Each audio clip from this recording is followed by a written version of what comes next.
सम्मानित साथियों, जय हिंद। साथियों, आज के इस कालखंड में इस वीडियो में हम मध्य प्रदेश शासन स्कूल शिक्षा विभाग के उस आदेश पर चर्चा करेंगे, जानकारी प्राप्त करेंगे जिसमें कि बच्चों की लाइव ऑनलाइन क्लास की समयावधि में परिवर्तन किया गया है।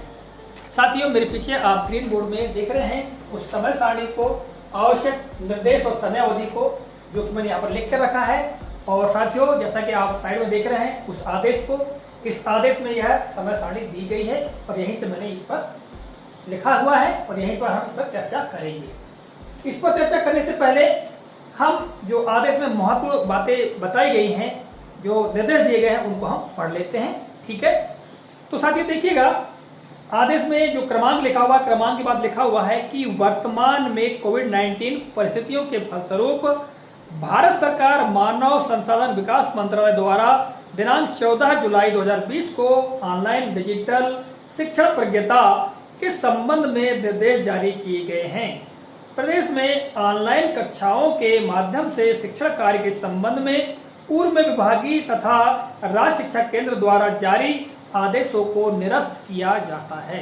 अर्थात ऑनलाइन क्लास के संदर्भ में जो पहले दिशा निर्देश दिए गए थे उनको निरस्त कर दिया गया इस आदेश में। ठीक है, आगे कहा गया है कि दूसरे नंबर पे दूरस्थ शिक्षा विशेषकर मोबाइल, लैपटॉप, कंप्यूटर के माध्यम से ऑनलाइन कक्षाओं के संचालन को दृष्टिगत रखते हुए भारत सरकार मानव संसाधन विकास मंत्रालय द्वारा जारी मार्गदर्शी निर्देशिका के सेक्शन 3 की कंडिका क्रमांक 3.1.3 में दिए गए निर्देश के अनुक्रम में लाइव ऑनलाइन सत्र संचालन हेतु निर्धारित दिवस एवं समयावधि के संबंध में निम्नलिखित नवीन निर्देश प्रसारित किए जाते हैं। और साथियों, नवीन निर्देशों के तहत यह समय सारणी दी गई है। चलिए हम इस समय सारणी पर चर्चा कर लेते हैं कि क्या परिवर्तन हुआ है। देखिएगा, ऑनलाइन कक्षाओं की समयावधि चेंज यानी परिवर्तन, तो क्या परिवर्तन हुआ यहाँ पर मैंने, जैसा कि आदेश में खंड बने हुए हैं उन्हीं को मैंने यहाँ बना लिया है। पहले में क्रमांक, दूसरे में कक्षा समूह, अर्थात अलग अलग कक्षाओं के लिए अलग अलग समयावधि निर्धारित की गई है। फिर यहाँ निर्धारित दिवस यानी कितने दिवस निर्धारित किए गए हैं ऑनलाइन कक्षाओं के लिए यहाँ पर दिया हुआ है। यहाँ आगे देखेंगे तो निर्देश और समयावधि यानी कितने समय ऑनलाइन लाइव क्लास चल सकती है। ठीक है, तो यहाँ सबसे पहले क्रमांक में एक कक्षा समूह में हम देखेंगे प्री प्राइमरी, अर्थात शाला पूर्व जो शिक्षा होती है, अर्थात नर्सरी कक्षाओं के लिए यहाँ पर सप्ताह में केवल 3 दिन निर्धारित किए गए हैं, केवल 3 दिन। और 3 दिन में यहाँ पर निर्देश और समयावधि देखें तो देखिए, नियत दिवसों पर पालक यानी अभिभावक से चर्चा, समयावधि अधिकतम 30 मिनट। देखिएगा, नर्सरी के जो बच्चे हैं बहुत छोटे होते हैं। ठीक है, इसलिए सप्ताह में 3 दिन अभिभावक या पालकों से चर्चा की जाएगी और जो सत्र यानी कुल मिला के कालखंड की जो अवधि होगी वो 30 मिनट की होगी, अधिकतम 30 मिनट होगी और सप्ताह में केवल 3 दिन। ठीक है, तो ये प्री प्राइमरी के लिए निर्धारित किया गया है। इसके आगे हम देखेंगे तो प्रारंभिक कक्षा 1 से 8 यानी कक्षा 1 से 8 तक के लिए यहाँ पर सप्ताह में जो दिवसों की संख्या निर्धारित की गई है वो 5 दिवस निर्धारित किए गए हैं। और यहाँ पर जो अधिकतम जो नियत दिवसों पर जो अधिकतम सत्र कहना चाहिए वो 2 होंगे और 2 सत्रों की जो अवधि होगी, सत्र मतलब कालखंड, इनकी जो अवधि होगी वो 30 से 45 मिनट की होगी। ठीक है, ये समझ में आ गया। इसके बाद हम देखते हैं हाई एवं हायर सेकेंडरी यानी कक्षा 9 से 12, इसके लिए सप्ताह में कुल 6 दिन नियत किए गए हैं। ठीक है, और सप्ताह में 6 दिन में इसके अधिकतम सत्र कितने होंगे? 4 होंगे यानी 4 कालखंड होंगे और इनकी जो अवधि होगी वो 30 से 45 मिनट के बीच की, यानी इससे ज्यादा नहीं होगी। ठीक है, तो साथियों ये थी तुम्हारी समय सारणी जो कि ऑनलाइन जो लाइव ऑनलाइन कक्षाएं हैं उनके समयावधि परिवर्तन किया गया है और अब जो है नए दिशा निर्देश के आधार पर इस समयावधि के आधार पर ही ऑनलाइन क्लास संचालित होगी। ठीक है साथियों, अब देखिएगा यहाँ पर आदेश में कुछ महत्वपूर्ण दिशा निर्देश भी दिए गए हैं, उन निर्देशों को पढ़ लेते हैं और समझ लेते हैं। तो देखिएगा, तीसरे बिंदु में दिया हुआ है, दूसरे बिंदु में समय सारणी दी गई थी, तीसरे बिंदु में दिया हुआ है कि भारत सरकार मानव संसाधन विकास मंत्रालय द्वारा जारी मार्गदर्शी निर्देशिका के सेक्शन 3 कंडिका क्रमांक 3.1.3 में दिए गए निर्देश के अनुक्रम में लाइव ऑनलाइन सत्र संचालन हेतु भारत सरकार मानव संसाधन विकास मंत्रालय द्वारा जारी मार्गदर्शी के अन्य निर्देश इस प्रकार हैं। साथियों, अन्य निर्देश भी दिए गए हैं, उन अन्य निर्देशों को पढ़ना जानना बहुत ही आवश्यक है।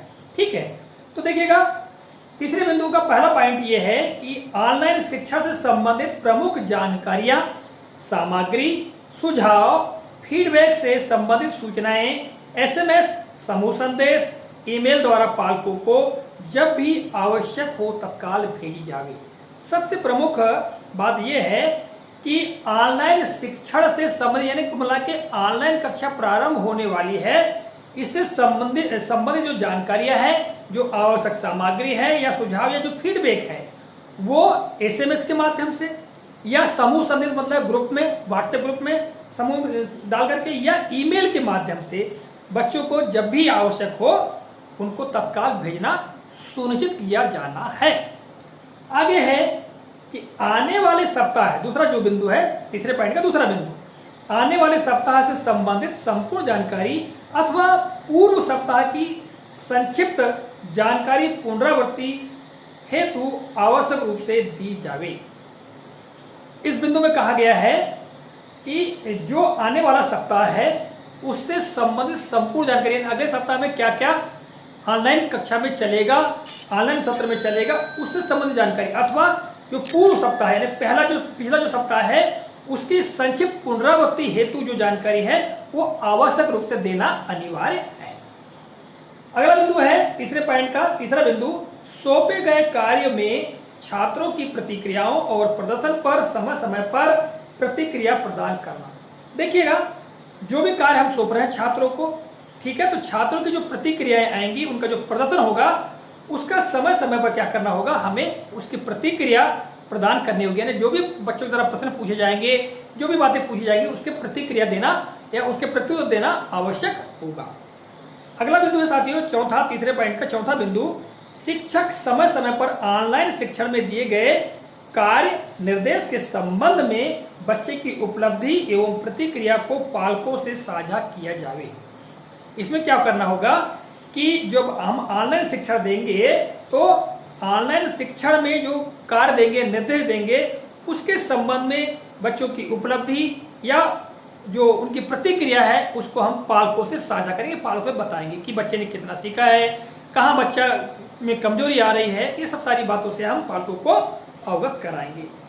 पांचवा बिंदु है साथियों पॉइंट 3 का कि विद्यालय प्रमुख यानी हेडमास्टर या जो प्राचार्य है वो है ना, तो विद्यालय प्रमुख नियमित रूप से शिक्षकों एवं पालकों से सतत संपर्क कर ऑनलाइन शिक्षा से संबंधित प्रगति एवं समस्याओं पर सप्ताह में एक बार अनिवार्यतः चर्चा करें। यानी जो प्राचार्य हेडमास्टर जो है वो कम से कम सप्ताह में शिक्षकों और पालकों से चर्चा करना सुनिश्चित करें। ठीक है साथियों, अगला बिंदु जो है तीसरे पॉइंट का छठवां बिंदु, जहां ऐसे पालक जो अपने बच्चों को ऑनलाइन डिजिटल शिक्षण में सहयोग नहीं कर पाते हैं, वहां ऐसे बच्चों के सहयोग हेतु पड़ोसी लोकल वॉलंटियर्स का सहयोग उपलब्ध कराया जावे।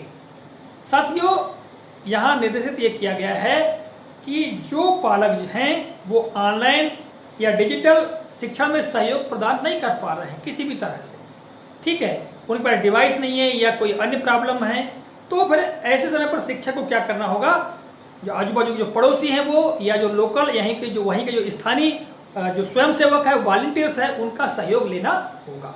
ठीक है, यह बात कही गई, यानी उनको उपलब्ध कराना होगा ताकि बच्चे ऑनलाइन कक्षा से वंचित ना रह सके। ठीक है, अगला साथियों तीसरे का सातवां बिंदु, शिक्षक स्वयं मानदंडों के आधार पर सामग्री का चयन कर सकते हैं।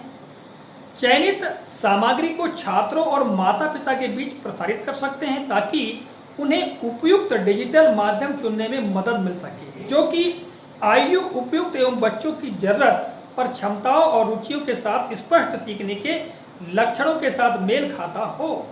चयनित सामग्री में सीखने के उद्देश्य प्रस्तुतिकरण स्पष्ट हो, साथ ही बच्चे के परिवेश एवं संस्कृति का ध्यान रखा जाए।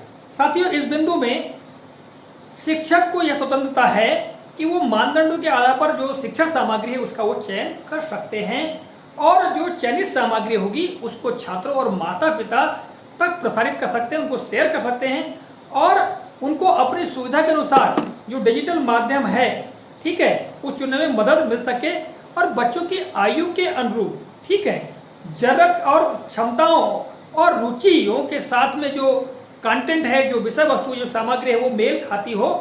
इस बात को सुनिश्चित करते हुए चयनित सामग्री में सीखने के उद्देश्य, ठीक है, प्रस्तुतिकरण स्पष्ट हो तथा बच्चे के परिवेश और उसकी संस्कृति का विशेष ध्यान रखा जाए, यानी बच्चा किस परिवेश में रह रहा है, उसकी परिपाटी संस्कृति क्या है, इस बात को ध्यान में रखते हुए हमको सामग्री का चयन करना है, अर्थात शिक्षक इसके लिए स्वतंत्र है, ठीक है। और साथियों अगला बिंदु जो है चौथा, ठीक है, चौथा बिंदु क्या कह रहा है यहाँ पर कि ऑनलाइन सत्रों में वीडियो की रिकॉर्डिंग भी विद्यार्थियों को उपलब्ध हो सके, ऐसी व्यवस्था की जाए ताकि जो विद्यार्थी किसी कारणवश ऑनलाइन सत्रों को अटेंड नहीं कर सके हैं वे अपनी सुविधा अनुसार देख सकें।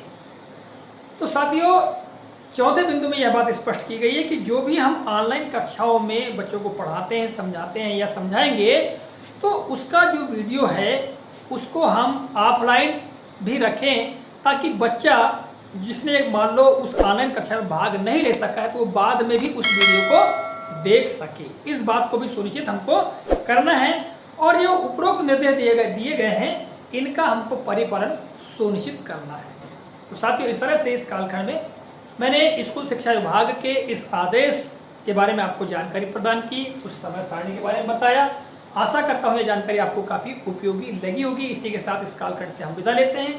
अगले कालखंड में पुनः आपसे किसी नए प्रकरण को लेकर मुलाकात होगी। तब तक के लिए नमस्कार, जय हिंद, वंदे मातरम।